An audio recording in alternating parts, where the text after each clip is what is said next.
कल हम बात कर रहे थे ओवरऑल कि क्या क्या रिक्वायर्ड है और किस तरह से हमने डैब भरना है और क्या क्या प्रोबेबल जो क्वेश्चन है वो हिमाचल के हैं। तो जितनी हमारी कल की डिस्कशन थी उसके बाद आपने घर पे ट्राई किया होगा अपना डैब वगैरह भरने का। तो उसके बेस पर अगर कुछ आपके क्वेरीज है ऑनलाइन वालों की तो आप बता सकते हैं। जैसे कि गेम उसकी डायमेंशन भी पूछ सकते हैं। कैसे? गेम उसकी डायमेंशन। हाँ, देखो ना, डायमेंशन अगर पूछ लिया, अगर खेलते हो आप, तो अगर आप सामने वाले को अगर इंटरेस्ट हुआ उसको पूछने में तो पूछेगा। अगर खुद को ज्यादा इंटरेस्ट ना हुआ सामने वाले को पूछने में तो शायद ना भी पूछेगा। देखो ना, एक बात आपको थोड़ी सी ध्यान रखनी है। जैसे सबसे पहले तो देखो ना, आप पहले से ही सोच लो कि अगर आपका इंटरव्यू है तो आप मैक्सिमम कितने मिनट देकर चलो, 30 मिनट। इससे ऊपर तो जाना ही नहीं है, किसी भी हाल से नहीं जाना है।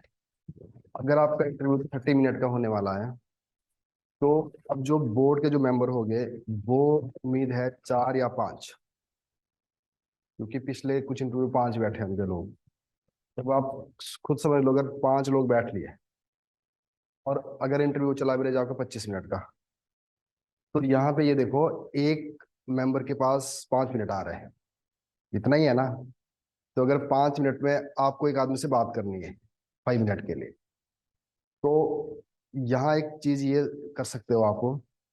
अगर देखो आपको क्वेश्चन आ रहा है तो सिंपल सी बात है, बताओगे। उस जो सामने पूछ रहा है उसको भी इंटरेस्ट बनेगा। अगर आप गोल मोल कर रहे हो चीजों को, उससे दो लॉस हो रहे हैं आपके। एक तो आपका टाइम जा रहा है, दूसरा आपका नेगेटिव इम्पैक्ट पड़ रहा है। फायदा तो देखो तब है ना जब आपके सामने मैक्सिमम नंबर ऑफ क्वेश्चन आए। क्योंकि आपके जो एरियाज है ना, देखो अगर अगर हम वैसे देखें ना, देखो ना, कुछ चीज आपको थोड़ी समझनी पड़ेगी। एक बात, अब देखो, 5 मेंबर है, 5 मेंबर्स है, और इधर आप बैठे हो एक। अब ये जो 5 मेंबर है, ये कम से कम आपको एक्सप्लोर करने की कोशिश करेंगे, एक एरिया से नहीं करेंगे वो। हो सकता है आपको हॉबी से कर ले, हो सकता है आपको जो आपका डिग्री में जो क्वालिफिकेशन रही होगी, स्कूलिंग रही होगी, उस पे करें। हो सकता है कि आपसे इसके आधार पर करें आपको हिमाचल की कितनी ज्ञान है। हो सकता है कि आपको इस पे करें कि आपको इंडिया की जो चैलेंजेस है उसके बारे में क्या आप समझते हो। और हो सकता है कि आपको क्या ऐसी पोटेंशियल दिखती है कि हाँ, हम ये एक्सप्लोर कर सकते हैं नई चीज, कि न्यू एरिया हो सकता है। और जैसे हम मानते हैं कि आज की डेट से क्या है कि दुनिया में सबसे ज्यादा क्रांति कहाँ आ रही है, साइंस एंड टेक्नोलॉजी में। अब हो सकता है कि आपकी समझ इसके बारे में जानना चाहता है। ठीक है ना बात? तो कितने डायमेंशन बन रहे हैं आपके? कम से कम 20-50 ही हो सकता है, मोटे मोटे इनके इर्द गिर्द ही रहने वाला है। या तो हॉबी के ऊपर आएगा, आपके डिस्ट्रिक्ट के ऊपर आएगा, आपके स्टेट के ऊपर आएगा, चैलेंजेस आएगा। अब देखो, अगर अब बताऊं मैं, चैलेंजेस भी हमारे कई एरिया के हैं। हेल्थ के अपने हैं, एजुकेशन के अपने हैं, इंफ्रा के अपने हैं। ठीक है बात? अब ये इतने सारे एरिया है। अब हमने क्या नोटिस किया है, जब हम मॉक इंटरव्यू करते हैं, कोई तो लोग ऐसे होते हैं कि उनसे मान लो, अब आपने हॉबी लिख ली क्या, आपने हॉबी लिख ली, मेरा हॉबी है बैडमिंटन खेलना, बैडमिंटन खेलना हॉबी है आपका। तो अब उन्होंने कुछ ऐसा सवाल पूछ लिया जो को नहीं आता। उन्होंने पूछ लिया कि अभी रिसेंटली कि कोई टूर्नामेंट हुए थे, उसमें कोई पाकिस्तान का प्लेयर जीता था। उसे क्या जाता है पूछने में, हो सकता है देखो ना मैच। तो अब यहाँ पे ऑप्शन क्या है आपके पास? नहीं आता आपको, आप यहाँ से बाहर निकल जाओ, सीधा आराम से ना कर दो, कॉन्फिडेंस के साथ। अगर करोगे आप ऐसा यहाँ पे, अब आपको लगेगा नहीं मैंने तो हॉबी लिखी हुई है, मुझे तो आना ही चाहिए। बैडमिंटन तो बहुत बड़ी चीज है, आपको अभी खेलना है ही तो नहीं कि आपको सारे डाटा फैक्ट जानने हैं। तो यहाँ पे इंसान क्या करेगा, अपने इमोशन में आ जाएगा। और अभी उसको ये डर लगेगा कि यार मैं तो अपनी हॉबी पे क्वेश्चन नहीं बता पा रहा हूँ, उलझ गए आप। अगर आप उलझ गए तो सामने वाला क्या नेगेटिव लग जाएगा। तो जो आपकी वीकनेस है ना, जैसे आपकी बोलने में क्लियरिटी नहीं है, वो भी सामने आ जाएगी। आप थोड़ा बहुत ब्लफ करोगे, वो भी सामने आ जाएगा। तो एक स्कोप खुल गया किसके लिए, आपकी नेगेटिविटी से को बाहर आने के लिए। और उससे बड़ी चीज क्या है, आपका जरा टाइम, कितना टाइम निकल गया आपके। मान लो 5 मिनट आपने गंवा दिए उधर ही। ठीक है बात। एक आसान तरीका क्या था कि आपको बैडमिंटन उस प्लेयर का नाम नहीं आया, ठीक है, तुरंत वो अगले में जाएगा। अब अगले में वो चला गया आपके डिग्री के ऊपर। मान लो आपने सिविल इंजीनियरिंग करी है, वहां पे वो पूछेगा, आपके लिए रास्ता खुल गया। समझ रहे बात है क्या बोल रहा हूँ। तो अब उसके बाद दूसरा एरिया कौन सा आएगा, एचपी वाला आ गया, फिर डिस्ट्रिक्ट वाला आ गया। यहाँ भी सेम होगा। अब आपकी डिस्ट्रिक्ट में मान लो एक हाइडल प्रोजेक्ट बना हुआ है, बंदा पूछ रहा है कि हाइडल प्रोजेक्ट कितने मेगावाट का है। अब जरूरत नहीं आपको याद होगा वो। तो यहाँ भी सिंपल सी बात है, यहाँ से भी क्या करना पड़ेगा आपको, बाहर निकलना पड़ेगा, रादर देन उसमें कि आप उलझ जाओ। फिर अगले में चले जाओगे आप, अगले में चले जाओगे। तो कहने का तो मतलब ये है कि एक एरिया भी अगर आपका ठीक बैठ गया, जिसमें आपकी पर्सनैलिटी को वो जान पाए, वो ज्यादा जरूरी है, जो मेरे को लगता है। तो हमने बहुत बारी देखा है ऐसा कि कई बार क्या होता है, एक आदमी 2-3 सवाल नहीं दे पाता, बट एक दो एरिया उसके ऐसे परफेक्ट हो जाते हैं कि जिसमें उसकी जो कंप्लीट पर्सनैलिटी है ना, वो झलकती है बाहर, कि भाई उसका बोलने का कितना कॉन्फिडेंस है। ठीक है ना, उसके पास थॉट कैसे वो आर्टिकुलेट कर रहा है। ये सारी चीजें क्या होती है, कहीं ना कहीं निकल जाती है बाहर ये। तो इसमें ऐसा जरूरी नहीं है कि एक चीज से अपने आप को ये समझ लो कि बस इसमें हो जाओ। क्यों? क्योंकि आपके पास जितने नंबर ऑफ क्वेश्चन कम आएगा ना, उतना ज्यादा आप अपने को नहीं बता पाओगे। कहीं ना कहीं आपको क्या होना चाहिए, थोड़ी सी रेंज तो बढ़नी चाहिए ना। अब जरूरी नहीं कि अगर मान लो 3 क्वेश्चन आपको बुलेट की तरह आ गया फैक्ट्स, तो वो उसमें उससे बाहर तो निकल सकते हैं। चौथे में कोई कंसेप्चुअल आ जाएगा जो आपका एरिया रहेगा। तो ये बात आपने समझनी है यहाँ पे। ठीक है बात। अच्छा, एक चीज और है, वो भी ज्यादातर फेस करते हैं। वो भी देखो, जब मैं स्टूडेंट से बात करता हूँ मॉक इंटरव्यू के बाद, तो यही दिखता है मुझे कि इसमें क्या होता है कि जैसे आपसे क्वेश्चन पूछता है, क्वेश्चन पूछने के बाद आप भी देखना, जब आप मॉक दोगे आपको आपके साथ शायद ये चैलेंज आ सकती है। क्वेश्चन सामने से आया, अब क्वेश्चन आते ही आपको थोड़ा सा टाइम मिलना चाहिए, 1-2 सेकंड का, जब आप अपनी थॉट को कलेक्ट कर पाओ। ऐसे कैसे क्वेश्चन आंसर दे दोगे आप। अब आपसे मैं पूछ रहा हूं कि हिमाचल प्रदेश के अंदर हेल्थ टूरिज्म के पोटेंशियल कहाँ पे है। तो अब आप इतने स्मार्ट होने चाहिए, इतने इतनी तेजी से, कि उन थॉट को कलेक्ट कर पाओ। एक तो तरीका देखो सीधा है, हेल्थ टूरिज्म पूछा, आपने फटाक से बोल दिया, एक ही बोल पाओगे ना। अब एक तरीका यह है कि सामने वाला जब पूछ रहा है क्वेश्चन, तो अपने थॉट कलेक्शन करने स्टार्ट कर दो। और उसके बाद भी चाहो तो 1 या आधे सेकंड का पॉज लेके, तो 2-3 डायमेंशन देख लो उसके। आप बोलोगे कि हाँ, हमारे पास हेल्थ टूरिज्म यहाँ पे इस तरह से हो सकता है। फिर आप बोलोगे कि अगर मैं और इसको और जस्टिफाई कर पाऊँ, क्यों ना मैं केरला का एग्जांपल दूं। केरला ने इसको बेस्ट वे से यूटिलाइज किया है। ठीक है बात। और फिर एक आधा एग्जांपल और दे दो आप अपने एरिया का, तो उस जो थॉट आपके दिमाग में इकट्ठी हुई है ना, उसको फिर डिलीवर कर दो बाहर। तो ये भी एक प्रोसेस है इसको, ये भी लर्निंग हो जाती है।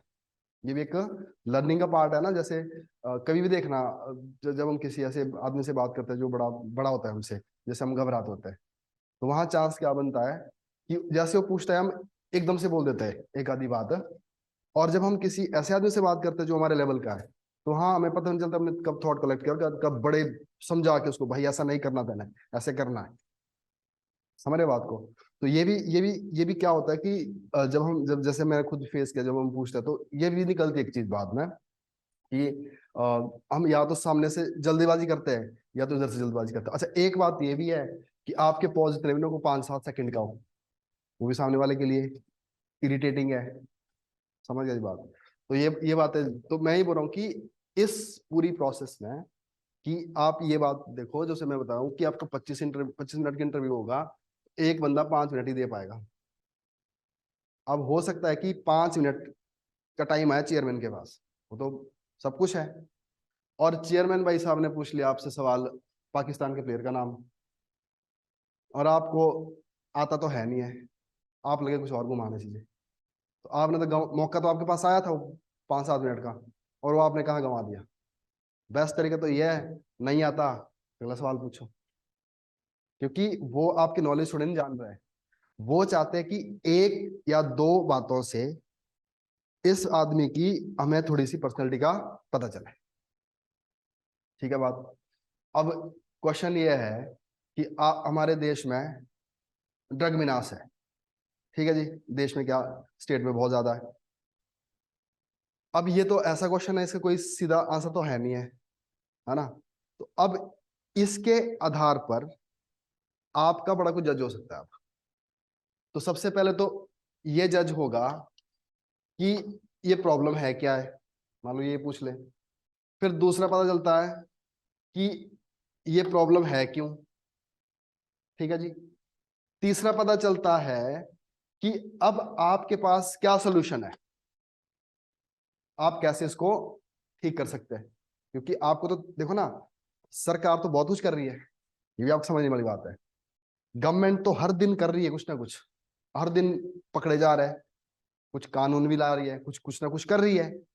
तो उसके बावजूद भी ये फेल है, तब भी हर दिन ड्रग्स के केस सामने आते हैं। तो अब इसका मतलब है यहां से भी हो रहा है कुछ चीज। अच्छा, जो आप बोल रहे हो वो कितनी क्लियरिटी के साथ बोल रहे हो। तो अब देखो ना, अब आप एक बताओ, बैडमिंटन के प्लेयर के नाम पूछने से आपकी पर्सनैलिटी का पता चल रहा है कि इससे पता चल रहा है, ठीक है ना बात।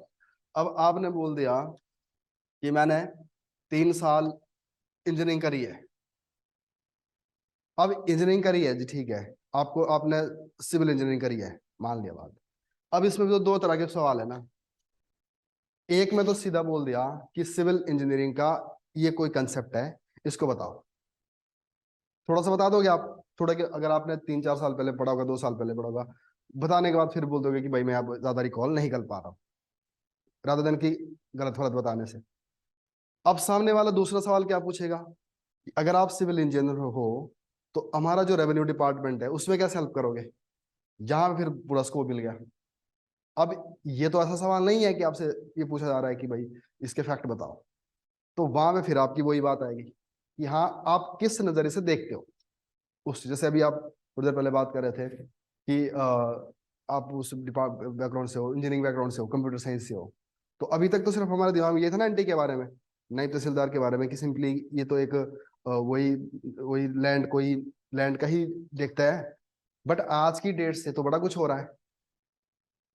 जो जीआईएस वाला सिस्टम है ना, स्वामित्व वाला है, गरुड़ वाला जो आप बता रहे थे, ड्रोन वाला टेक्नोलॉजी है ना, ड्रोन के माध्यम से हम जीआईएस के माध्यम से जान रहे हैं हम। और इवन हिमाचल प्रदेश ऐसी स्टेट है जो पूरी पूरी कोशिश करी है कि हम रेवेन्यू में भी, और अपनी जो लैंड वाली जो भी डिमार्केशन वगैरह होती है उसको हमने टोटली डिजिटलाइजेशन करना है। ई भूमि हो गया, ये डिस्ट्रिक्ट हो गया, तो इतने डायमेंशन खुल जाते हैं तुरंत। क्यों? क्योंकि मैं एक कंप्यूटर इंजीनियर हूँ, और ये मेरे को यहाँ पे इससे इससे बड़ा तो मुझे मौका ही नहीं मिलेगा कि स्टेट के लिए काम करने के लिए। तो यहाँ पे क्या हो रहा है, पूरा पूरा अपना अपना अपनी वो बता पा रहे हो ना कि भाई मैं क्यों। अब अगर आपका सवाल उधर ही टिक गया एक ही पॉइंट पे, हाँ जी ठीक है जी, मैं इंजीनियर हूँ और मैं हेल्प करूंगा किसमें, क्या कहते हैं, जो भी लोगों के डिस्प्यूट्स हो गए लैंड को लेकर, पीलू पीलू मेरे पास आएगी, उससे क्या लिंक है। ठीक है बात। तो मैं ये बता रहा हूँ, तो इसलिए क्या है कि हर एक का यही एंगल है ना। अब जैसे मैं बता रहा हूँ कि अब चैलेंजेस है, मान लो पहला चैलेंज ये है कि हमारे देश में अभी भी क्या है, गरीबी है, ठीक है। अब गरीबी कितनी परसेंट है, किसी भी रिपोर्ट के आधार पर, नहीं भी आता तो ठीक है, चल जाएगा, जरूरत होने कि आपको इस धरती के ऊपर सब जानना है। बट इतना तो आपसे उम्मीद की जाएगी कि अगर गरीबी है, सरकार ने क्या कदम उठाए और आप क्या सोल्यूशन देते हो, और जो आपने अपने कॉलेज में सीखा है, जब आप इस सर्विस में आओगे तो कैसे करोगे उस चीज को सीधा। ठीक है बात। तो सवाल यह है कि हम देखो, बाहर हम तो बहुत तैयारी करते हैं, बहुत ज्यादा पढ़ते हैं, बट आप ये तो दिमाग में रखो ना कि वहाँ कितना टाइम है आपके पास बोलने के लिए। तो वहां पे आपकी नॉलेज नहीं चेक हो रही, वहां तो ये देखेंगे कि आप उन 25 मिनट में आप बोर्ड के सामने करके आ रहे हो। मतलब मैं ये नहीं बोलूंगा कि आप बोर्ड के सामने अपनी नॉलेज कितनी दिखा रहे हो, मैं तो ये मानता हूँ कि आप उस टाइम अपने अपने आप को कैसे प्रेजेंट कर रहे हो। और वो प्रेजेंटेशन आपके बोलने से भी है, आपके हाथों की मूवमेंट से, अपने आपके कपड़ों से है ना, आपके आपके सच बोलने से, आपके झूठ बोलने से है ना।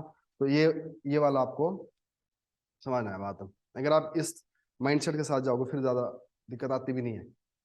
हाँ, और एरियाज आपके क्लियर होने चाहिए। अब जैसे अभी मैं बताऊं, सेम सेक्स मैरिज का जो मुद्दा है वो कोर्ट में है, ठीक है जी बात। अब कोर्ट में है तो कोर्ट में वो अभी रुका हुआ है। जिसने पिल डाली है वो बोलता है मेरा राइट है, हमें तो मैरिज करनी है। उधर सरकार क्या बोल रही है, सरकार इसके अगेंस्ट जा रही है। अब ये है अवेयरनेस, अवेयरनेस और अवेयरनेस के ऊपर खुद का स्टैंड है। अब खुद का स्टैंड भी आप, जैसे हम कल बात कर रहे थे, वो एक्सट्रीम लेवल पे ले नहीं सकते। तो खुद के स्टैंड के लिए क्या करना पड़ेगा आपको, बिल्कुल बैलेंस अप्रोच लेके चलनी पड़ेगी। तो इतने इतने एरियाज आते हैं, है ना। तो मैं आपको बताऊं ना, जैसा अब मैं देखो अपना ही शेयर करूंगा ज्यादातर। जब जब मेरा इंटरव्यू था तो पहले तो मेरे को मेरे ऐसे बड़े बुलेट क्वेश्चन आए सीधा ही। सुकेत स्टेट किसने बनाई, पर कैपिटा इनकम कितनी कितनी है हिमाचल की। और एक स्कीम थी उस टाइम, अभी भी है शायद वो तो ना खेतों में लगाते हैं, फेंसिंग करते हैं। कौन सी स्कीम है वो, खेत संरक्षण योजना, वो स्कीम क्या है। तो ऐसे से कम से कम 5-7 क्वेश्चन ऐसे आए। चलो, थे आते थे, बता दिया। फिर उसके बाद फिर अगला क्वेश्चन थोड़ा सा एनालिटिकल की तरफ चल जाए कि वही जगह का बता रहा, हिमाचल प्रदेश 12 स्टेट है कि वाई स्पेशल कैटेगरी स्टेटस, और क्यों तेलंगाना मांग रहा है, वहां से डिसीजन आगे निकलती है। अच्छा, जो भी 14th फाइनेंस कमीशन था उसने क्या बोला। तो अब यहाँ तक बात पहुंची, 14th फाइनेंस कमीशन ने क्या बोला था कि हम स्पेशल कैटेगरी स्टेटस नहीं देंगे, बल्कि हम उसके बदले क्या देंगे, स्पेशल पैकेज। ऐसी सी बात हो गई। फिर उसके बाद अब दूसरे बंदे के हाथ में डैप था, डैप से देख रहा है, बोल रहा है ये साहब के फादर इलेक्ट्रिसिटी बोर्ड में है, बताओ उसके बारे में। तो उनका उनका जोन उसमें चला गया। अब वहां से तो मुझे कोशिश ये है कि भाई जल्दी जल्दी यहाँ से बाहर ही निकलो तो बेटर है, राधा देन वहां के अटके रहो और अपने सारे एक्सपोज कर दो वहां पे। मैं डरता भी हूँ, मैं घबराता भी हूँ, मैं उल्टा फुल्टा बोलता हूँ, तो वो तो लग गया था पता कि भाई ये मेरे काम की चीज है ही नहीं है। Just आपको कौन सा यूज होता है, हाँ, कहाँ मेरे को जब उन्होंने नाम पूछा ना, क्वेश्चन पूछा, और बाहर आते मैं भूल गया था क्वेश्चन क्या पूछा था, मैं सुना ही नहीं था पहले। अगर आपसे कोई ऐसी टर्म पूछ ले कोई क्वेश्चन में मना करना है क्योंकि नहीं आता, सीधी बात, और क्या करोगे आप बताओ। टाइम और तो वेस्ट टाइम टाइम गंवा रहे हो ना, अपना टाइम भी गंवा रहे हो और अपने आप को एक्सपोज भी कर रहे हो आप, अननेसेसरी। ठीक है। तो उसके बाद अगला क्वेश्चन ये आता है कि वो था J&K के ऊपर। उस टाइम आपको पता ना, पत्थर फेंकने वाला, स्टोन पेल्टिंग बड़ा चला हुआ था वहां पे। तो बोलते हैं कि अच्छा, हमारा जो J&K है तो वहाँ पे स्टोन पेल्टर बहुत ज्यादा हो रहे हैं, क्या करोगे उसको। तो मैंने तो नॉर्मल बात करनी स्टार्ट कर दी, sir infrastructure development should be there, education होनी चाहिए और जॉब अपॉर्चुनिटी होनी चाहिए। तो एक बंदा भी इसमें टोक गया, कहता gentleman, do you know we have built world class infrastructure in Jammu and Kashmir, national highway देखे वहाँ कैसे बने हुए हैं? ऐसी ऐसी बातें करने लगा, कहता कुछ नहीं है सीधा। मैं कहा सर फिर इनको जॉब अपॉर्चुनिटीज, उस साल यूपीएससी एक टॉपर था, है ना, तो उसने रिजाइन दिया था। कहता यूपीएससी का टॉपर बना के रिजाइन दे दिया, अभी वो भी पॉलिटिक्स में आ गया है, तो क्या जॉब दें। कहीं ना कहीं तो अब क्या करोगे आप। अब यहाँ पे क्या क्या बात हो रही है, सिर्फ जो मैं बोल रहा हूँ बोल तो मैं ठीक रहा हूँ, बट वो तो काटी जा रही चीज। तो वहां पे तो फिर यही है ना कि अब मैं कितना स्टेबल रहता हूँ और कितना उनके साथ आर्गुमेंट नहीं करना, कितनी बहसबाजी नहीं करता, है ना। तो ऐसे सी बात चलती रहती। फिर उसके बाद अगला क्वेश्चन था, व्हाट इज इंटरनल इंसर्जेंसी। का जो आगे टैकल करने के लिए थ्री अप्रोच बता रहे हैं किसकी। तो बताइए हाँ, क्या क्या अप्रोच है? थ्री ईयर अप्रोच जैसे इमीडिएट अप्रोच को साइलेंट को एड्रेस करना चाहिए, हाँ, करना चाहिए। लॉन्ग टर्म में इन्वेस्टमेंट हाँ बिल्कुल, ये सारी चीजें ज्यादा लाइन आंसर भी तो ऊपर कर सकते हैं विद लाभ वो देखो उनकी मर्जी है ना, मैं बता रहा हूँ, अगर उनको उन्होंने अड़ना है तो थोड़ा अड़ भी जाते हो। जैसे इंफ्रास्ट्रक्चर हाँ, उन्होंने बोला बोला तो कहते वर्ल्ड क्लास इंफ्रास्ट्रक्चर हमने वहां पे दिया हुआ है। कि तो आप गए हो कि उस साइड से। हाँ करना पड़ेगा। वही तो बोल रहे थे, फिर कैसे करोगे, है ना, पार्टिसिपेशन बढ़ाओगे, बातें तो वही थी। बट ये था कि जान कहने वाला है कि अब मैं कितना कितना प्रेशराइज हो जाता हूँ, है ना। फिर इंटरनल इंसर्जेंसी के बारे में मुझे कहीं सपोर्ट भी करते हो, कहीं कहीं हेल्प भी करते हैं आपका, है ना। इंटरनल इंसर्जेंसी के बारे में बताया तो वहाँ चल चल बात निकलते निकलते निकलते बोलते चलो कोई एक और बताओ जो आजकल बड़ी एक्टिव है। INSCN है ना, सुना आपने? INS है ना, तो उनकी नागा वाले, तो मैंने उसको पकड़ के, मेरे को था पता उसके बारे में। तो वहाँ पहुंचते पहुंचते पहुंचते पहुंचते डिस्कशन बढ़िया, बहुत हेल्दी डिस्कशन, है ना। मेरे को भी मजा आ रहा था, उनको भी मजा आ रहा था। बट फिर उसके बाद कहाँ पहुंच गया वो, वहीं पे ही कि भाई अब हम कैसे हेल्प ले सकते हैं BIMSTEC to deal with this problem. हाँ, कि अब बिम्स्टेक के साथ हमारे रिलेशन है, तो क्या बिम्स्टेक की हेल्प ली जा सकती है इस सिचुएशन को डील करने के लिए। चलो वहां, अब वहां पे कोई ऐसा आंसर है ही नहीं है, तो अब वहां पे आपको थोड़ा सा, वहां पे आती है फिर वही बात, क्या, थॉट कलेक्शन एंड डिलीवरी। समझ गए बात। और अब उसके बाद कुछ एक ऐसा ऐसा फेंकेगा क्वेश्चन, अब सामने जब उस पर बात हुई जितनी मैंने बोलनी थी, फिर अगला क्वेश्चन ये है कि बीमस्टेक के वो कौन से प्रिंसिपल है which can't be वॉलेटेड by member country at any cost. अब ये आज तक नहीं मिला आंसर, ठीक है ना।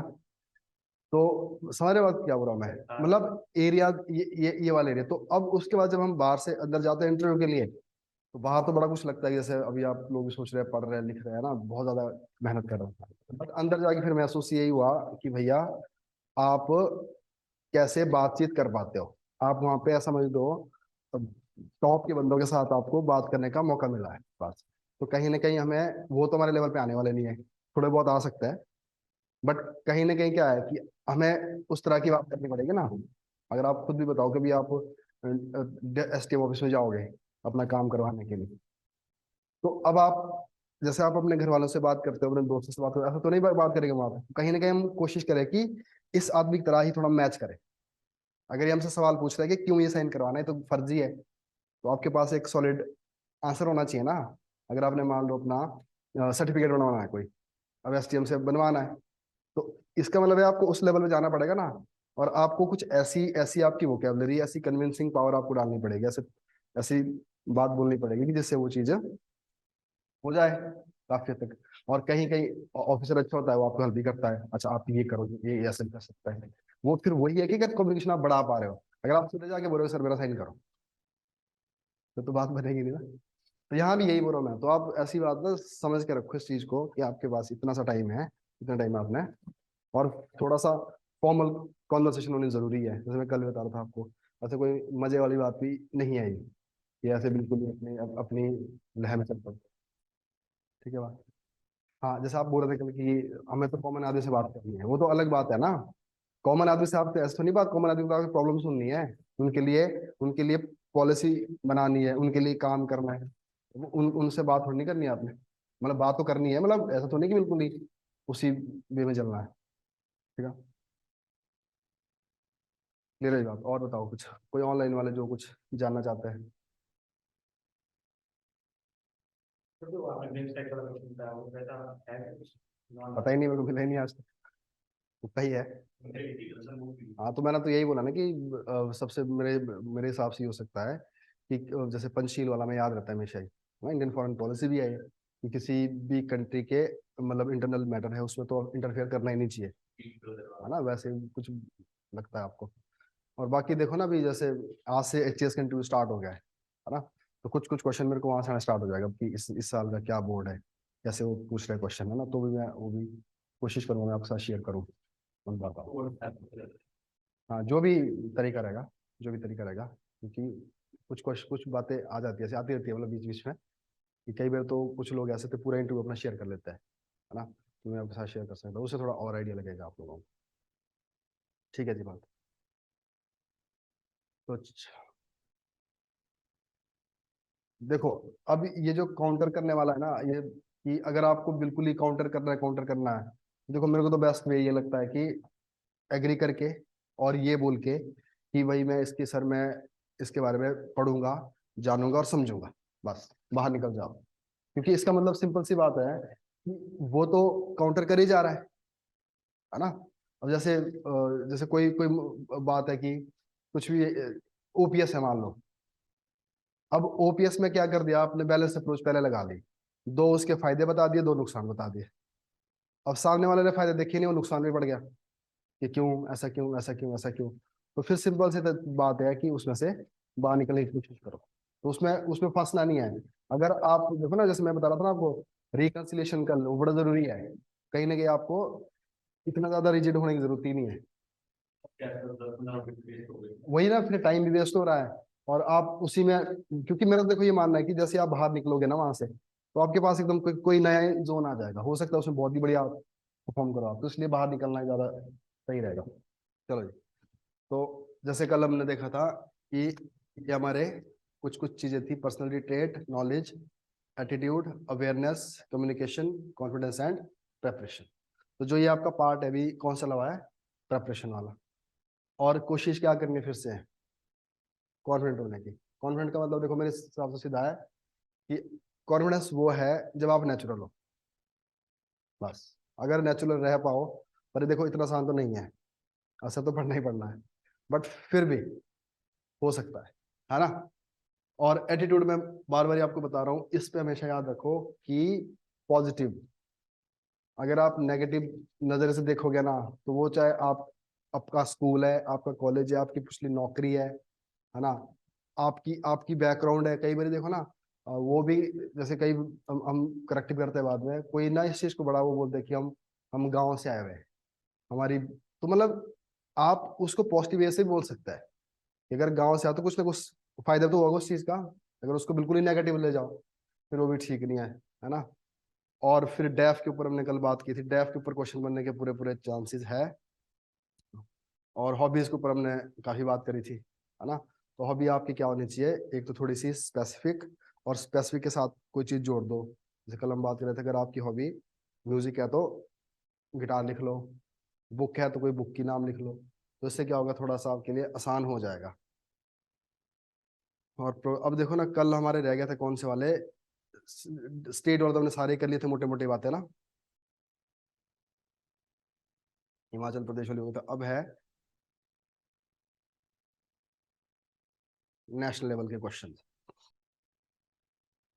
तो नेशनल लेवल पे चले जाते हो। बिल्कुल। देखो नेशनल लेवल पे तो क्वेश्चन बनते ही है, सारे क्वेश्चन स्टेट में तो नहीं रहते, नेशनल लेवल के, है ना। तो अब देखो ना, मैं जैसे हम अभी बात कर रहे थे, हम डेफ के ऊपर तो बस क्वेश्चन बनने ही है। नॉर्मली क्वेश्चन देखना यहीं से बनता है। फिर स्टेट की प्रॉब्लम में काफी हद तक तो हमने देख ही लिया। हाँ इतना है, आपकी डिस्ट्रिक्ट की, आपकी एरिया की कुछ अपनी अपॉर्चुनिटीज है, कुछ चैलेंजेस है वहाँ की, और कुछ फेमस जगह है वहाँ पे, कुछ वहाँ पे न्यूज में रहा होगा, है ना। तो उसके बारे में अवेयर रहना, तो अवेयरनेस होना जरूरी है। अब देखो ना, अब अगर नेशनल लेवल की बात करें ना, सबसे पहले किस पे हम जाते हैं? Economy of India. अब इकोनॉमी देखो ना, आपको फिर वही एक एक जनरलाइज वे से आपको सोचना है पहले। अब इकोनॉमी अगर है हमारी तो कैसी होगी? कुछ इसके पॉजिटिव हो गए, कुछ इसकी चैलेंजेस होगी। फिर देखो इस इकोनॉमी के डायमेंशन क्या है? प्राइमरी सेक्टर क्या है, सेकेंडरी सेक्टर क्या है, टर्शियरी सेक्टर क्या है ना। अब आज की डेट से साइंस एंड टेक्नोलॉजी का हर जगह ही रोल आर्टिफिशियल इंटेलिजेंस का हर जगह ही रोल है ना। अब आर्टिफिशियल इंटेलिजेंस इस तरह से हो गई है कि पहले क्या होता था, जब आप ऑफिस में जाते हो, जॉब करते हो, तो किस पे काम कर रहे हो आप? सारा फाइलों से काम चल रहा है, घंटों में काम कर रहे हो, हाथ से काम कर रहे हो। आज की डेट से क्या है? कंप्यूटराइज है। और कंप्यूटराइज में भी कुछ ऐसा नहीं कि काम करते रहो, अगर तो आप आर्टिफिशियल इंटेलिजेंस के यूज करोगे तो वो सब कुछ दे रहा है। तो इस तरह से आपका जो ये होराइजन है, इस लेवल पे जानने का, सोचने का, इसकी यूटिलिटी क्या है, उसको समझने का भी होना चाहिए। और देखो, दूसरा है एजुकेशन इन इंडिया। अब एजुकेशन इन इंडिया है तो थोड़ा थोड़ा आइडिया कहाँ से ले सकते हो, जहाँ से आपको बड़ा कुछ पता चल सकता है, वो है न्यू एजुकेशन पॉलिसी। थोड़ा बहुत उसके बारे में देखना पड़ेगा ना, क्योंकि देखो ना, जो भी हुआ है चेंजिंग समय के साथ, तो सरकार ने क्या बात करी है न्यू एजुकेशन पॉलिसी के ऊपर? उसमें बहुत सारे सजेशन भी दिए होंगे, बहुत सारी कुछ नई प्रोविजन भी दिए होंगे, है ना। उसके बाद एग्रीकल्चर तो इंडिया में है ही है। अब नेक्स्ट है गवर्नेंस इन इंडिया। है ना। अब गवर्नेंस इसलिए है कि आप जा रहे हो गवर्नेंस का पार्ट बनने। अब जैसे हम मेंस में पढ़ते वैसे तो कोई पूछेगा नहीं कि गवर्नेंस, वो पूछेंगे कि आप अपनी डिग्री को कैसे यूटिलाइज करोगे, अगर आप सेलेक्ट होगे तो गवर्नेंस में कैसे हेल्प करोगे, और इंडिया की जो गवर्नेंस है उसमें क्या क्या चल रहा है अभी, है ना। तो ये हो गया। उसके बाद आता है, ये बड़ा जरूरी क्वेश्चन है, security in India. External security हो गई, इंटरनल सिक्योरिटी हो गई। जैसे मैंने बताया इंटरनल इंसर्जेंसी पूछते क्वेश्चन। अब आजकल इंटरनल डिस्टर्बेंस भी हुई है, जैसे मान लो भी कहाँ हुई है, मणिपुर में। मणिपुर में पूरी डिस्टर्बेंस रही है। अब ऐसा है कि अगर मणिपुर में आजकल बिल्कुल ताजा डिस्टर्बेंस है, अगर वहां के आपको दो ट्राइब का नाम नहीं पता है, जैसे मेती एंड कुकी ट्राइब है मान लो वहां पे, तो अब इसका मतलब है कि फिर आप अवेयर नहीं हो। आपको ये तो पता है कि चलो जी ठीक है आप पंगा चल रहा है, बट वो तो स्पेसिफिक पूछेगा कि दिक्कत क्या है। एक है वैली और एक है हिली एरिया, तो प्रॉब्लम किसके बीच में है, जो उस वैली में जो लोग रहते हैं वो उनको उनको रिजर्वेशन नहीं मिली आज तक। जो हिली एरिया में ट्राइबल लोग उनको रिजर्वेशन मिली हुई है। तो वहां पे थोड़ा तो उलझाएगा आपको, कौन है क्या है, कौन उसका स्टेटस देता है ना। तो इस तरह से क्या आ गया सिक्योरिटी के ऊपर, जो उस दौरान चल रखी होती है। इंटरनल इंसर्जेंसी की प्रॉब्लम हमेशा ही है, कश्मीर वाला, पाकिस्तान वाला, उधर चाइना वाला, वो जरूरी है। और जहां तक ये बात आती है, तो वहां पे हमारी कुछ इंटरनेशनल जो हमारी रीजनल ग्रुपिंग है, उनका रोल आता है। जैसे मैंने बताया अभी, वो कहाँ से कहाँ पूछ किया मैं कि भाई इसका बताओ, सार्क में कैसे काम करोगे, बिम्स्टेक में कैसे काम करोगे, एशियान में कैसे काम करोगे। अभी रिसेंटली क्या मीटिंग हो रही है यहाँ पे, एससीओ की, शंघाई कॉपरेशन वाली मीटिंग है ना। तो अब इसके साथ रिलेट करो चीजों को कि अगर शंघाई कॉपरेशन है, अगर शंघाई कॉपरेशन की मीटिंग है, तो इंडिया को इस प्लेटफॉर्म को किस लेवल पे यूज करना चाहिए। देखो मेंस हासिल करके तो नहीं लिख रहे, हम तो एक ओपिनियन बना रहे हैं ना कि चलो ठीक है, अगर यहाँ पे मीटिंग हो रही है, एससीओ की मीटिंग हो रही है, तो मीटिंग के साथ साथ क्या है कि इसका मतलब यहाँ पाकिस्तान भी आ रहा है, यहाँ चाइना भी आ रहा है, हमारे देश में आ रहा है। तो हम कैसे इसको यूटिलाइज कर सकते हैं अपने बेनिफिट के लिए, ताकि हम बॉर्डर के ऊपर आएगा। तो अगर वहां पे सवाल निकल गया, अब सीधा सीधा सवाल है कि तो अभी क्या चल रहा है वहां पे, चलो ऐसे से बंदा बाहर निकल जाएगा फिर। तो बोलेगा कि इंडिया चाइना के ऊपर जो टॉक चल रही है, किसके बीच चल रही है, तो जो आर्मी के जो ऑफिसर्स होते हैं, पता है ना आपको उसको, उसके ऊपर टॉक चल रही है, उसका क्या सोल्यूशन निकल रहा है। अब हम होता होता क्या होगा हमारी जो, हम मेरे दिमाग से मान लो अगर मेरा इंटरव्यू हो रहा है, तो मैं क्या बोल दूंगा जैसे, मैं बोलूंगा कि अब रिसेंटली गलवान वैली में ऐसा हुआ था। आपने एक और चैनल ओपन कर ली इसके लिए, डिस्कशन के लिए। अब अगर उसको इंटरेस्ट जाएगा तो क्या बोलेगा, गढ़वाल वैली वाला केस पूछ लेगा, ठीक है ना। अब सामने पूछेगा चलो बताओ, अभी रिसेंटली यहाँ पे इंडियन जो गवर्नमेंट है वो बड़ा एग्रेसिवली वहाँ पे रोड बना रही है ना।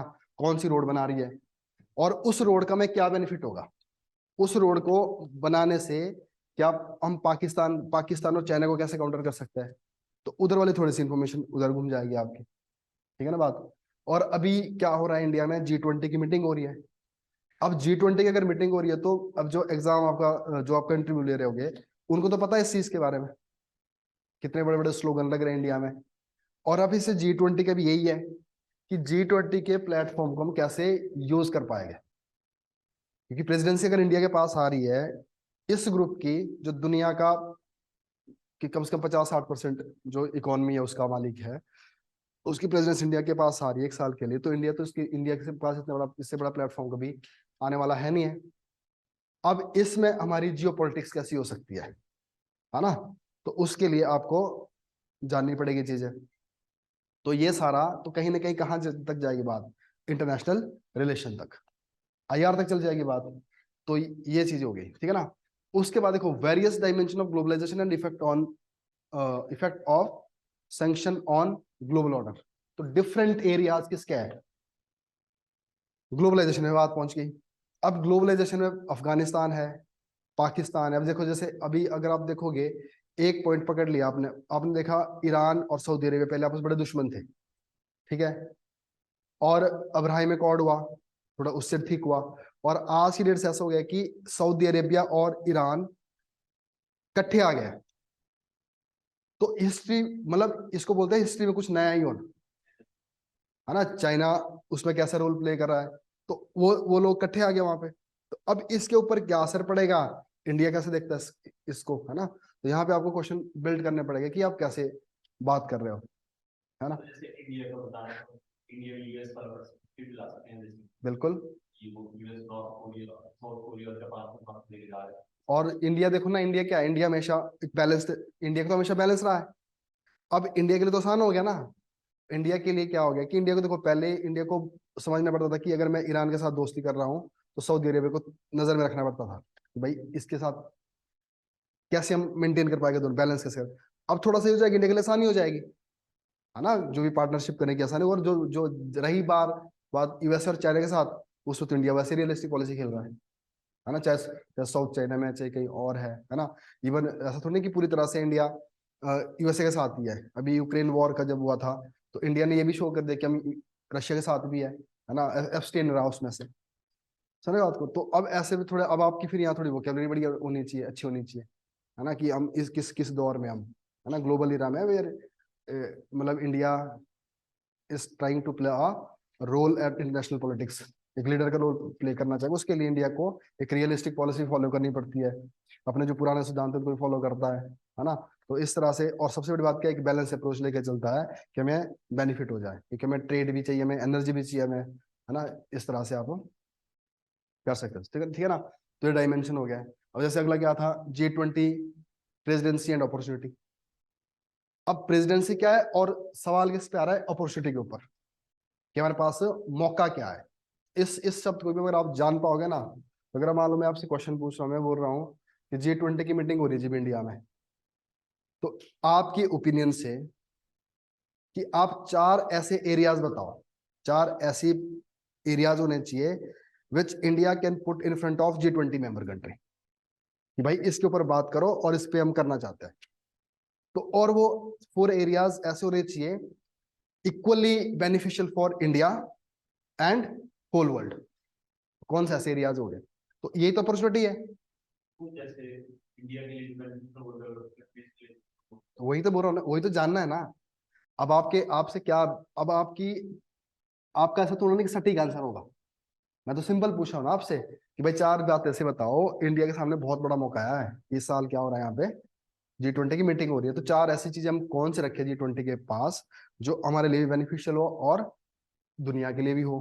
अब ऐसा तो 100% तो होने वाली है नहीं है, कहीं ना कहीं तो स्केल के अंदर फिट बैठनी चाहिए ना। तो उस बेस पर आप बोलोगे बात। तो यहाँ पे मैं फिर से बता रहा हूँ, यहाँ पे आपकी कम्युनिकेशन भी थोड़े रोल प्ले करेगी। अब आप फिर ऐसे पैरा लैंग्वेज यूज करोगे, ये कर सकते हैं, वो कर सकते हैं, क्लियर आप बोल ही नहीं पा रहे हो, या इसको उसको, है ना, ये तो नहीं है बात, है ना। समझ गए बात। तो जैसे अब मैं बोलूंगा कि अब मैंने बोल दिया कि हाँ जी ठीक है जी, अगर India is a develop country, और पहले डेवलपिंग कंट्री के पास एक इतनी बड़ी अपॉर्चुनिटी आ रही है, that means a new world order बनने जा रहा है काइंड ऑफ, है ना। तो थोड़ा सा इंप्रेसिव हो जाएगा, है ना। अब एरियाज क्या हो सकते हैं, जैसे अब मैं बताऊं, इंडिया हमेशा किसको लेकर चिंतित रहता है कई बार, इंडिया के डायस्पोरा है, डायस्पोरा की सेफ्टी सिक्योरिटी भी चाहता है, उनके लिए अपॉर्चुनिटी भी चाहता है उनकी कंट्री में, और इंडिया के लिए है भी बहुत बड़ी चीज है वो। मालूम ने पहली बात कर दी इंडिया के लिए क्या, डायस्पोरा के ऊपर।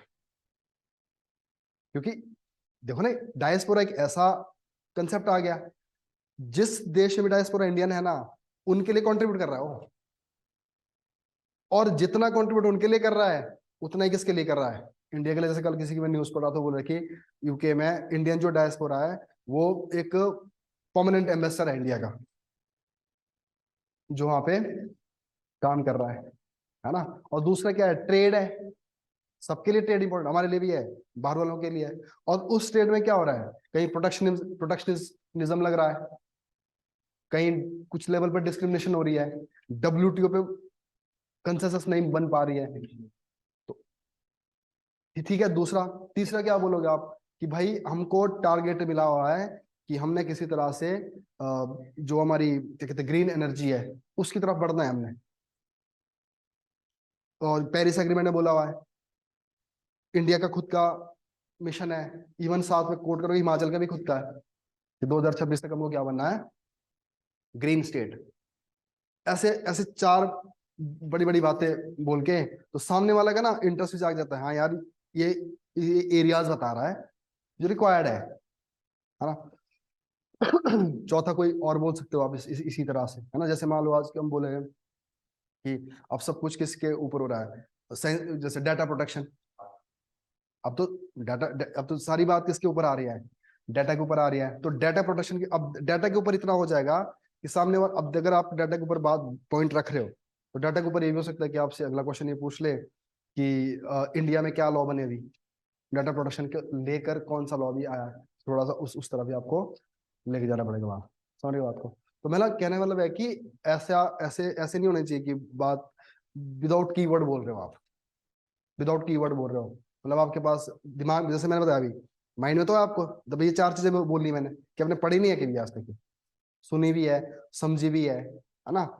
तो बस ये है कि आप उस टाइम, जैसे मैंने अभी बताया था कि थॉट को इकट्ठा करना, और ये समय के साथ चीज आएगी, अभी आपके पास समय पड़ा हुआ है, तो उस थॉट को फिर क्या है इफेक्टिवली डिलीवर करना, समझ रहे बात। तो ऐसे ऐसे, तो मैं बता दूं तो G20 अपने आप में आपको क्या देगा, प्रेसिडेंसी अपॉर्चुनिटी। और देखो ना, balancing act with the west and east, dispute with neighbour like China, advancement in defence technology and may be discussed. मतलब ये डायमेंशन बन सकते हैं उसके, जहां पे आप बात कर सकते हैं। और दूसरी एक चीज, अगर और कोई और ही कंट्रोवर्शियल बात होगी तो ये हो सकता है कि जैसे भी अगर अगर अगर मैं आपसे ऐसे कुछ किसी का मन कर गया पूछने का कि अभी G20 में मुद्दा ये भी उठ सकता है कि रशिया ने अटैक किया है यूक्रेन के ऊपर, G20 की G8 की मीटिंग से G8 से बाहर निकाल दिया, क्या बन गया G7। क्यों निकाला बाहर G8 से, क्योंकि तब भी उसने वही अटैक किया था, क्रीमिया, यूक्रेन पे। आज कुछ कंट्री क्या सोच रही है कि अब हम इसको कहां से बाहर निकालेंगे, G20 से। तो इसके ऊपर क्या है स्टैंड इंडिया को, यूएसए बोलता है, यूके बोलता है, मेन मेन कंट्री क्या बोलती है कि G20 की मीटिंग हम किसको बताएंगे, रशिया को।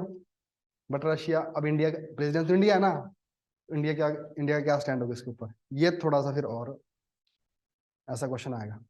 तो यहाँ भी आपको एक बड़ी बैलेंस अप्रोच लेके चलनी पड़ेगी। तो सीधी बात है कि भाई किसी को मेंबरशिप से बाहर करना is not a solution, main country है साथ लेके चलना जरूरी है।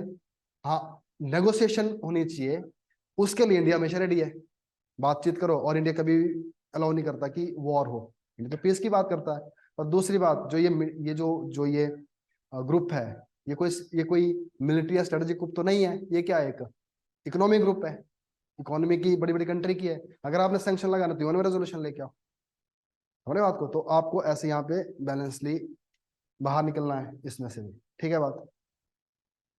तो उसके बाद जैसे और भी एरियाज है, जैसे मान लो NATO and Indian strategic autonomy, है ना। अब स्ट्रेटेजिक ऑटोनॉमी ने ऐसे शब्द लिखा है क्योंकि ये चीज ऐसी है, या तो आपसे क्वेश्चन पूछेगा, क्वेश्चन नहीं पूछेगा तो आप ऐसे शब्द यूज कर सकते हो, ठीक है ना। जैसे अभी मान लो मैं बोलूँगा कि रशिया के साथ क्यों इंडिया बाहर हुआ, क्यों एब्सटेन रहा, इंडिया को तो स्टैंड लेना चाहिए, स्टैंड लेना चाहिए इंडिया को कि भाई यूक्रेन के ऊपर गलत हुआ या सही हुआ है।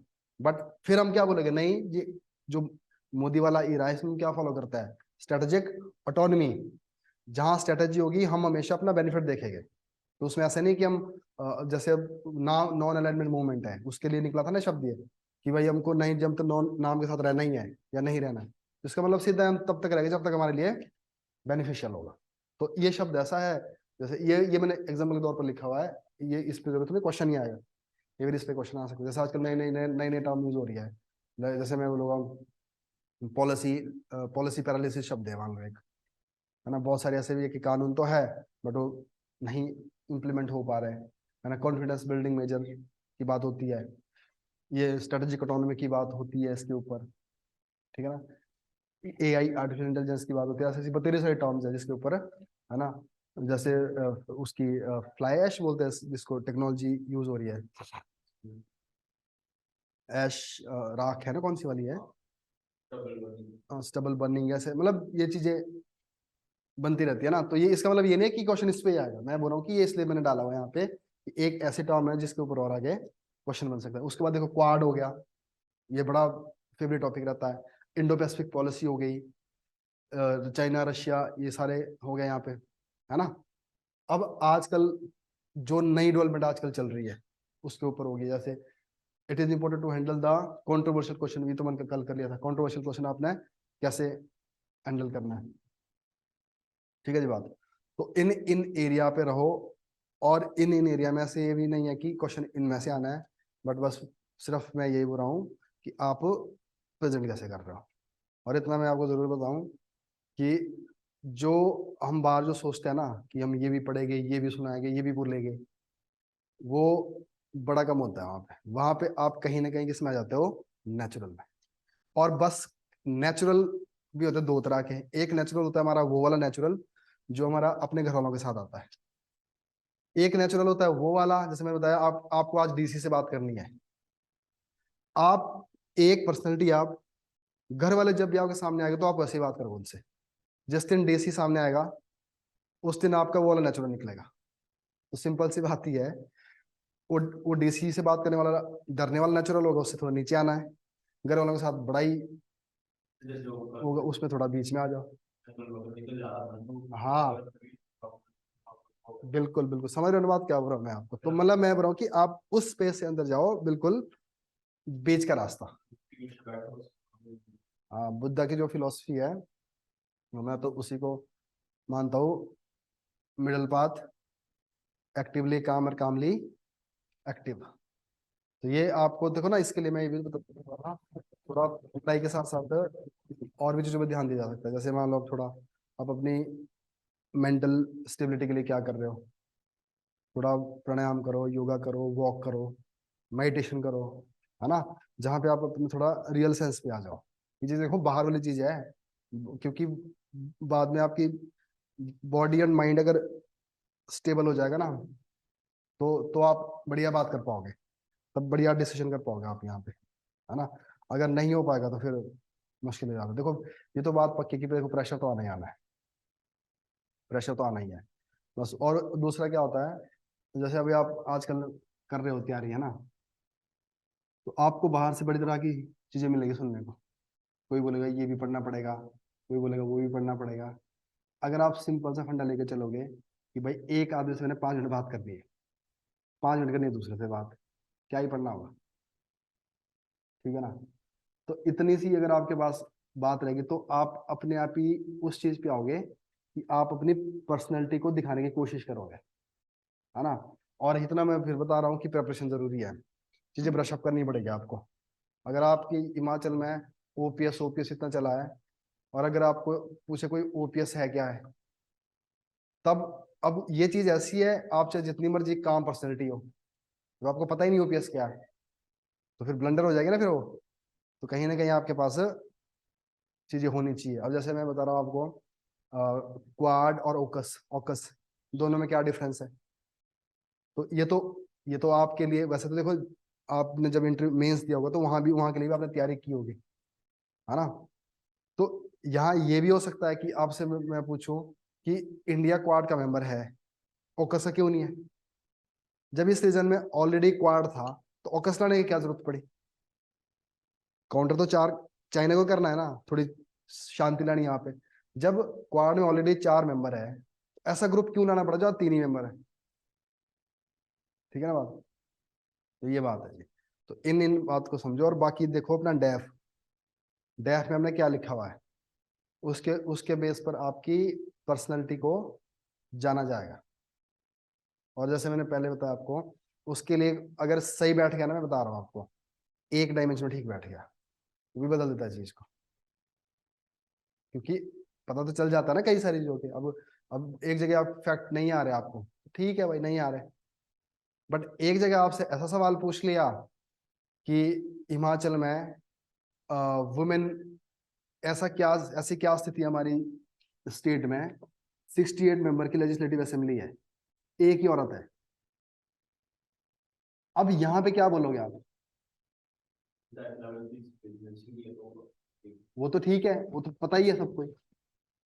अब और क्या बोलोगे आप, क्यों नहीं है यहाँ पे स्थिति। अब आपके जबान से जो निकलेगा वो तो आपको, अब क्या, या आप बड़ा जनरलाइज बोल रहे हो, अब जनरलाइज आपने बोल दीजिए, हाँ जी ठीक है, women are not interested to join politics. भाई कौन सा डाटा है आपके पास, ठीक है ना। आपने आपने बोल दिया कि हमारी स्टेट में वुमेन को मौका नहीं देते, ये बात नहीं है। तो अब यहाँ पे क्या है कि बोल आप कुछ भी सकते हो, बट यहाँ पे इतना लग रहा है कि मतलब आपको दो चीजों के बारे में पता चल रहा है आपकी पर्सनैलिटी का। एक कौन सा, एसएलए को क्या समझते हो आप, डेमोक्रेसी को क्या समझते हो आप, और उसमें रोल ऑफ वुमेन क्या समझते हो आप। ठीक है ना बात। तो यहाँ से फिर आपकी कम्युनिकेशन का पता चल जाता है, आपका व्यूज क्या है, आपकी थॉट क्या है, आप कैसे बोलते हो, और कैसी आप सोच रखते हो, डेमोक्रेसी के लिए भी और वुमेन के लिए भी। चलो ठीक है, नहीं है, अब आप क्या करोगे। अब चाहेगा तो हम चाहेंगे कि वुमेन का आना जरूरी है, पर कैसे चाहोगे, कैसे लेकर आओगे वुमेन को। जैसा आपने बढ़िया पॉइंट बोला कि सबसे पहले तो हमें क्या ध्यान देना चाहिए, जहां पे ऑलरेडी हमने 50% रिजर्वेशन दी है किसको, वुमेन को। 50% कहाँ दिया है, पंचायती राज में। तो इसका मतलब अगर 50% देने वाली बाकी स्टेट में तो 33% है, हिमाचल और कुछ ही स्टेट ऐसे जहाँ पे कितनी है 50%, बट स्टिल वहां पे क्या अभी भी पति प्रधान वाला कंसेप्ट है। ठीक है ना बात। तो इसका मतलब हमें क्या कहाँ काम करना पड़ेगा, ग्रास रूट पे। ग्रास रूट पे किसकी हेल्प लेगा, हम एनजीओ की लेंगे, एजुकेशन प्रोग्राम चलाएंगे, है ना, सेल्फ हेल्प ग्रुप, सो उनको इस तरह से जब प्रमोशन मिलेगी, जब वो सच में रोल प्ले करेगी ना कि दे आर प्रधान, जब उनको लगे कि हाँ जी निर्णय हमारे द्वारा लिए जा रहे हैं, चाहे जिला परिषद लेवल तक, तो उनको लाने के लिए कोई ऐसा वो नीचे कोई किसी ने बिठा के रखना है, तो वो अपने लिए खुद ग्राउंड बना सकती है। बट इसका मतलब हमें काम काम करने की ज्यादा जरूरत वहां पे है। फिर दूसरा क्या बोलोगे आप, पार्टी पॉलिटिक्स में के अंदर डेमोक्रेसी होनी चाहिए। मौका तो देखो हम तो नहीं देंगे, टिकट ऐसा तो है नहीं कि बीजेपी कांग्रेस पार्टी में औरतें है ही नहीं है। पार्टी डेमोक्रेसी, पार्टी को क्या देना चाहिए, मौका देना चाहिए ना, इंश्योर करना चाहिए कितनी परसेंट हम किसको देंगे, वुमेन को। उनको दो जो अच्छी कार्य करता है, अच्छा अच्छा काम कर रही है, तो पार्टी में आना चाहिए। तो असेंबली में थोड़ी हम सुधार ला सकते। अब ये तो है नहीं कि हम वहां से पकड़ के वहां ले आएंगे ना, तो कहाँ से चलेगी चीजें, नीचे से लेंगे। तो इसमें आप कंट्रोवर्सी में नहीं फंस रहे हो, है ना। और फिर डाटा दोगे आप कि हिमाचल में इतनी परसेंट वुमेन क्या है, एजुकेटेड है, और वर्क पार्टिसिपेशन रेशो देखोगे तो बहुत बढ़िया है। ठीक है ना। और हिमाचल में जो वुमेन है, इतनी परसेंट वुमेन कहाँ पढ़ती है, बाहर बाहर पढ़ती है, दूसरी सिटी में जाके पढ़ रही है।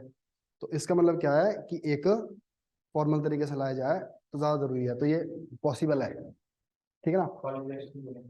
हाँ, उसमें उसमें पार्टिसिपेशन हो सकता है। ठीक है ना। और दूसरी बात, फिर एक चीज और बोल सकते हो कि जरूरी नहीं कि लीडरशिप पॉलिटिक्स में देंगे, और एरिया में लीडरशिप प्रोवाइड कर दो, एंटरप्रेन्योरशिप में प्रोवाइड कर दो। ठीक है ना, किसी एनजीओ में प्रोवाइड कर दो, तो वहां से भी क्या हो सकता है, पॉलिटिक्स आ सकता है। ठीक है। नहीं, वो उसकी फिर आपके पास थॉट वो नहीं है ना, कि मेरी बात सुन लो, उसके लिए क्या नहीं है। अगर आपको मैं बोलूं, आप बोल रहे हो कि पंचायत सेक्रेटरी नहीं कॉपरेट करता, ठीक है बात, तो आपके पास क्या ऑथेंटिक इन्फॉर्मेशन है ऐसी नहीं कॉपरेट करता ना। वही बोला ना, वो क्या कर रहे हो आप सिस्टम को गलत नजर से देख रहे हो ना। फिर देखो ऐसी क्या चीज होगी को प्रधान मेल के साथ कॉपरेट कर रहा है, वुमेन के साथ कॉपरेट नहीं कर रहा है। सर अगर मतलब जनरलाइज पॉइंट बोलना होगा मैं तो बोल सकते हैं कि कुछ रिपोर्ट्स हाँ, ऐसे बोल दो, या तो इस एक रिपोर्ट में ये आया है, ये तो जलना सी बात बोल रहे हो ना आपकी, सेक्रेटरी कॉपरेट नहीं करता। आपके पास ऐसा कोई ऑथेंटिक इन्फॉर्मेशन थोड़ी नहीं है ना। होने को तो बहुत कुछ है, होने को तो सेक्रेटरी प्रधान पैसे मांगता है काम करे, तो वो तो नहीं बोल सकते बोलोगे आप। वो तो फिर आपने दूसरी दिशा में वो वाली बात करी ना आपने, कि आप गांव में लोगों के साथ बैठे हो, बोल रहे हैं सेक्रेटरी ऐसा ही है, औरतों के साथ कॉपरेट नहीं करता। वो तो आपको कहीं ना कहीं तो कुछ ना कुछ ऐसी बात करनी पड़ेगी जो कंट्रोवर्सी में ना हो, उसमें उलझो ही नहीं आप, कौन कॉपरेट करता है कौन नहीं कॉपरेट करता है ना। उसमें उस ऐसी ऐसी बातों में ये मैं देखो ना, ये थोड़ी सी इनफॉर्मल बात हो जाती है, फिर इसमें आप फंस जाओगे। अगर आपसे बोला कि मैं बताओ कहाँ सुना आपने, ये कहीं देखा है आपने, किसका नाम लोगे फिर आप, कुछ प्रूफ नहीं है ना आपका, वैलिड प्रूफ नहीं है ना। और वैलिड कोई ऐसा ऐसा कोई रिटर्न वो भी नहीं है, या तो आपके पास कोई ऑथेंटिक रिपोर्ट हुई होगी कि हाँ जी इस रिपोर्ट में इस बारी ये देखने को मिला था, तो इस वजह से हम ये बोल सकते हैं। ठीक है ना। सच्चाई तो ये है ना, जो रियलिटी है कि वुमेन तो जाती नहीं है ऑफिस में, तो पति जाता है। हम्म, ठीक है ना। तो अगर आपको बोलने को, और दूसरी बात ये भी तो है ना, अगर अगर वुमेन इलेक्टेड हुई है तो कुछ ना कुछ तो मतलब होगा ना वहाँ जाने का। ठीक है ना। तो ये चीज है। तो ये इतना सारा है हमारा। ठीक है जी। तो अब देखो मैंने कोशिश तो पूरी कर लिया दोनों क्लासेस में की एक भूमिका बनाने की। ठीक है। और जी कोई ऑनलाइन अगर कुछ जानना चाहते हैं तो आज हमारा ये लास्ट क्लास है। बाद हमारा क्या होगा, अभी 1-on-1 कर लेंगे वॉक जो करना चाहते हैं। और बाकी 14 तारीख को हमारा पैनल वाला वॉक होगा, वो आपने जरूर देना है। और फिर उसके बाद 15 को एक क्लास होगी शिमला में, बट वो क्लास होगी सिर्फ ऑफलाइन, ऑनलाइन नहीं होगी वो। शिमला में क्लास होगी, और 15 को क्लास होगी, और 16 को वहाँ पे मॉक इंटरव्यू। रेवेन्यू डिपार्टमेंट कोई चेंजेस, रेवेन्यू डिपार्टमेंट से। हाँ देखो ना, एक तो वही है, चैलेंजेस पूछ रहे हैं, चैलेंजेस है ना। तो चलो थोड़ा बहुत करप्शन भी वो फिर देखो ना, आप ऐसी मुद्दों पे ना जाओ, करप्शन में जाओ ही नहीं, फंस जाओगे कि वही तो बुरा। आप कैसे बोलोगे कि पटवारी पैसा लेता है, कि सारे पटवारी लेते हैं? अब हो सकता है कि एक आदमी वहां बैठा हो, वो पटवारी होना, कभी प्रमोट हो गया वहां वहां बैठ गया, उसने नहीं लिया अपनी जमीन पैसे। समझ रहे हो? तो हाँ, या तो आपके पास रिपोर्ट होनी चाहिए कि भाई अभी सर रिसेंटली रिपोर्ट, और उस रिपोर्ट ने ये बोला है कि इतना। कौन सा नहीं, आपने बोलना ही नहीं, देखो मेरी बात मानो, ये नहीं बोलना आपने, फालतू में नहीं उलझना। हमने वो प्रॉब्लम बोल रही है जो इन्होंने। अब रेवेन्यू डिपार्टमेंट से क्या क्या प्रॉब्लम, जैसे आप हम बोलेंगे, मान लो पहले पहले मैंने बोल दिया कि हमारे पास क्या है, कि we are moving toward digitalization, digitalization की तरफ जा रहे हैं। ठीक है ना। तो हम इसके ऊपर क्या है कि अभी तक प्रॉपर टेक्नोलॉजी अवेयरनेस नहीं है लोगों को, गाँव के लोगों को नहीं है ना, उनको अवेयर करना जरूरी है। उसके बाद क्या नहीं, हमारे पास इंफ्रास्ट्रक्चर वगैरह नहीं है। एक बात और बोल सकते हो आप, जो लगती भी है, कि बहुत सारी जो पोस्ट है अभी भी क्या है, वो वेकेंट है ना, वेकेंट है। और फिर दूसरी क्या है कि बहुत सारे केसेस क्या पेंडिंग है, रेवेन्यू के क्या है कि कुछ तहसीलदार के पास है, कुछ कहीं पे नंबर ऑफ केसेस क्या है, बहुत सारे केसेस पेंडिंग है, उसके ऊपर बात कर सकते हैं आप, है ना। तो ऐसे ऐसे मुद्दों पे ज्यादा बात करो जब तक वो खुद ना बोले। ये भी try कर सकते हैं, पटवारी के लेवल बहुत ज्यादा एरिया हाँ, उसके पास क्या है, एक पटवारी है, जो भी एक नीचे ऑफिसर होगा, उसके पास क्या होगा, एरिया ज्यादा होगा, है ना। हाँ, फिर आप एग्जांपल दे सकते हो, जैसे भी बताऊं मैं आपको, जैसे कहीं पे क्या है, सब तहसील है, वहां पे तहसीलदार बैठता है। ठीक है ना। और एसटी बड़ा दूर होता है, तो अपील वाला जो मुद्दा होता है उसमें थोड़ी दिक्कत आती है। तो ये सजेशन भी है, जैसे भी मैं बताऊं, हमारा एरिया है रोडू में ना, तो वहाँ पे रोडू में बैठता है तहसीलदार, चिड़गांव में बैठता है वो क्या कहता है, चिड़गांव में बैठता है तहसीलदार, और रोडू में बैठता है एसटीएम।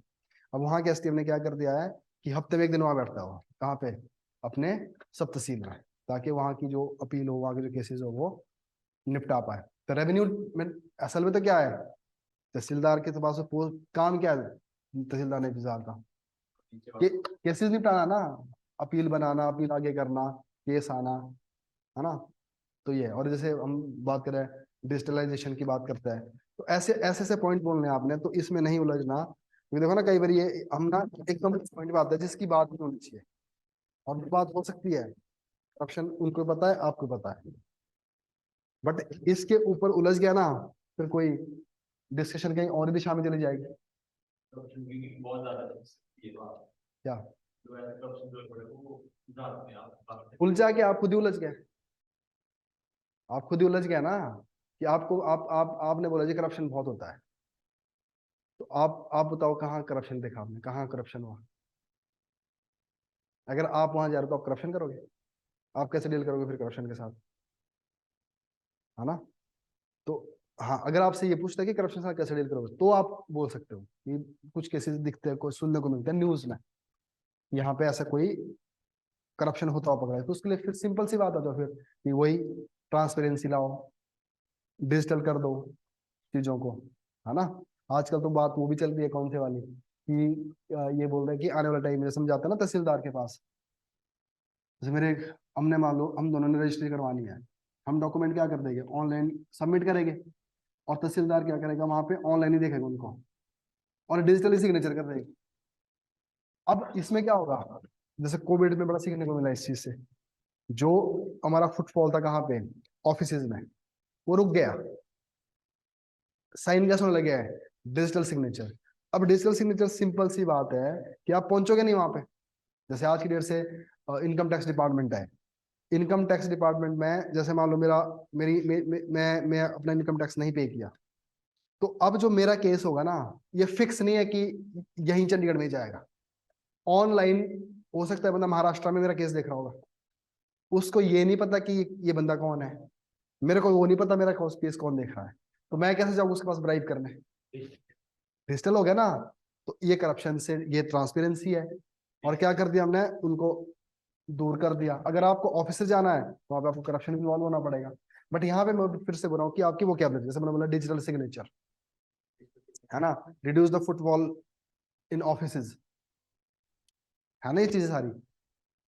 आजकल जैसे हम बता ना, पहले पटवारी के पास जाते थे अपनी वो निकालने के लिए, क्या बोलते हैं क्या बोलते हैं उसको, खाता नंबर नंबर निकालता है ना, अब क्या है वो डिजिटल, निकाल दो, संपर्क संपर्क से निकल जाता है, लोक मित्र कैन से निकल जाता है, वहां से निकाल दो। तो अब देखो पहले क्या था, आपको किसको ढूंढना पड़ता था पहले, पटवारी को, और वहां पे फिर हो जाती थी दूसरे वाली दोस्ती, बस फिर आजकल बोनाफाइड बना उसके लिए भी वही हो गया।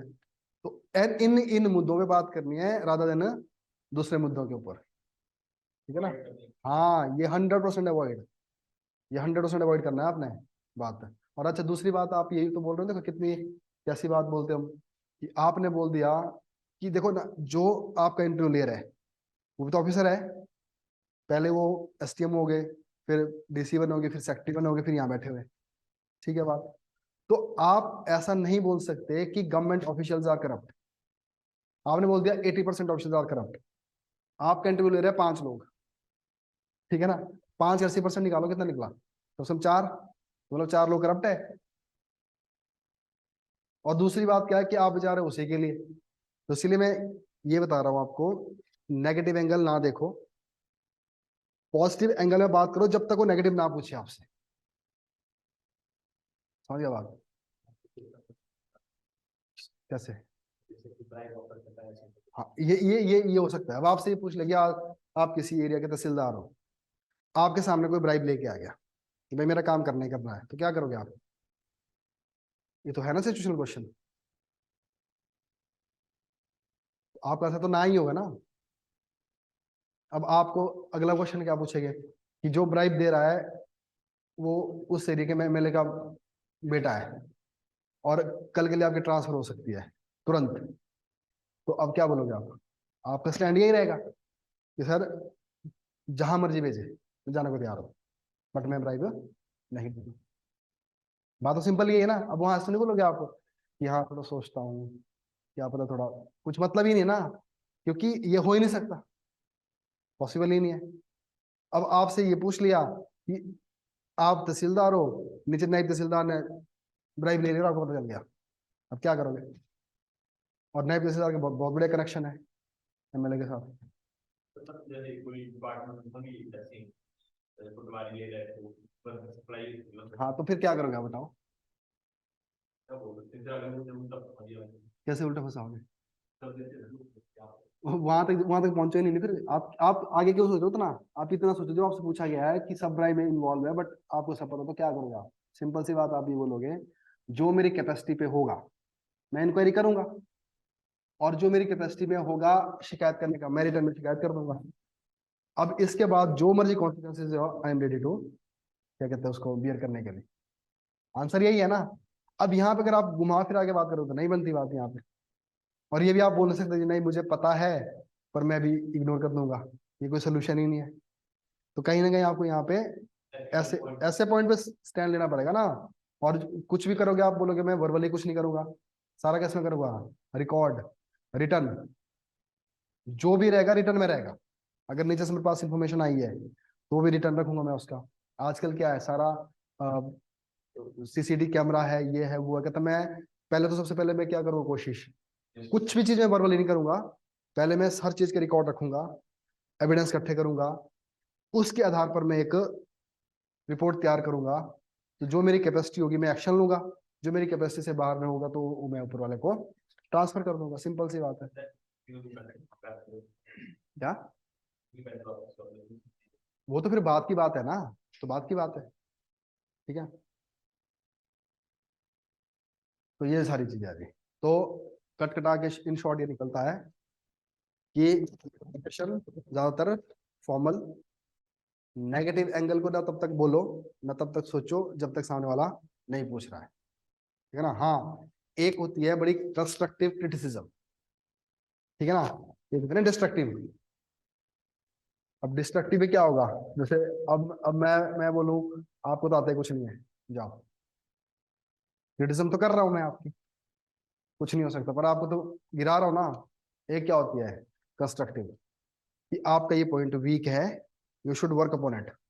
तो यहाँ पे भी अब सरकार की, अब जैसे मैंने बताया ओपीएस लेके आ रही है सरकार, तो वहां थोड़ा सा क्रिटिसाइज करोगे ना आपको, तो आप क्या बोलोगे, सर ओपीएस लाना ठीक चीज है, but at the same time government should take care of its revenue resources. Revenue resource हमें साथ साथ बढ़ाने पड़ेंगे। तो अगले वाला सामने पूछेगा बताओ क्या बढ़ाना है, यही बोलोगे ना। अब ऐसा नहीं बोलोगे कि सरकार ने ओपीएस गलत लाई है, पर आपको यहाँ पे थोड़ा सा अपना पॉइंट भी रखना है कि बहुत ठीक चीज है जी, बट साथ साथ हमें किस पे ध्यान देना है, रेवेन्यू रिसोर्सेज हो गए तो ही तो दे पाएंगे उनको। अब वो अगला सवाल किस पे आ जाएगा आपका, रेवेन्यू रिसोर्सेज पे आ जाएगा। अब रेवेन्यू रिसोर्सेज पे आपके पास तैयार होना चाहिए, कौन से ऐसे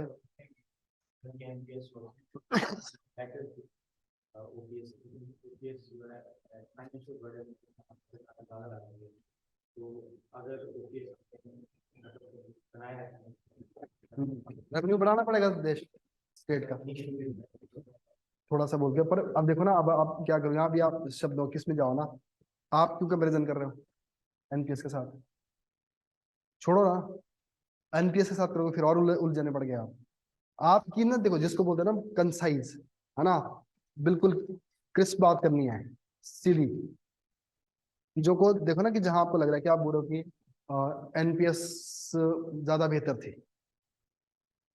तो अब उलझी गए ना, कैसे बेहतर थी, जो सरकार कमिटमेंट करी है वो सरकार बेवकूफ है। और एट देखो ना, अब जिस जिस सर्विस के लिए आप जा रहे हो, इसका तो पर्पज ही यही है कि आपको दो चीजों के लिए काम करना है, लोगों के लिए और गवर्नमेंट की पॉलिसी इंप्लीमेंट करने के लिए, बस। तो आप तो जा ही उस चीज के लिए रहे ना, आम आदमी के लिए काम करना हो। आम आदमी के लिए कैसे काम करोगे आप, अपने घर से नहीं पैसा दोगे। आम आदमी का काम तब करोगे आप जब गवर्नमेंट की पॉलिसी इंप्लीमेंट होगी। समझ बात को, अगर मान लो आपको किसी एरिया का वीडियो बना दिया, वहां पे उसके लिए शौचालय के लिए पैसे आए हैं, पैसा तो सरकार ने भेजेगा ना, सरकार ने इसके लिए पहले पॉलिसी लाई होगी। तो अब आपके दिमाग में जितना मर्जी बताओ कि भाई इस गांव में शौचालय नहीं है, जब तक पॉलिसी नहीं होती तब अब तक कहाँ से पैसे मांगोगे, आपको रॉयल से नहीं मांगोगे। तो मैं तो सिर्फ है ही उसके लिए बैठे हैं, तो इसलिए ऐसा भी कुछ करने की जरूरत नहीं है ना। तो ये बातें आप समझ लो, ठीक है जी। चलो जी, फिर बाकी आप 14 तारीख को आओ मॉक इंटरव्यू के लिए, और बाकी जिसको जिस तरह की जरूरत होगी वो कॉल करे, जो भी आपकी क्वेरी क्वेश्चन जैसे भी हो गए तो आप मेरे को कभी भी कॉल कर सकते हैं। बाकी तो मेरे पास इन्फॉर्मेशन आती रहेगी, मैं आपके साथ शेयर करता रहूँगा, चाहे बस वो क्वेश्चन आप